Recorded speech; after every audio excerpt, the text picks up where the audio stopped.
उस्मान पुत्र किधरों आ रहे हैं? मैं जुम्मा पढ़न गया सी। ओए आज तो यार बहुत देगी। जुम्मे 10 पढ़ांदा।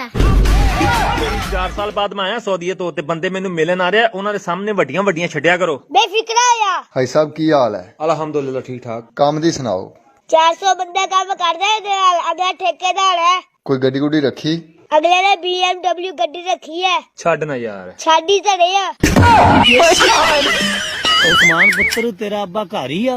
दादी तो मैं बाहर फेर लिया। जी हाँ मैं सबक याद किया हाँ मैं तू खोता लै किधर लगावना मास्टर जी तुहां कल आख्या है बड़े बड़े खोतियां नु बंदा बना छड़िया हुण इहनू भी बनाओ। मैं सोचे मैं पढ़ के ना पुलिस च लगूंगा।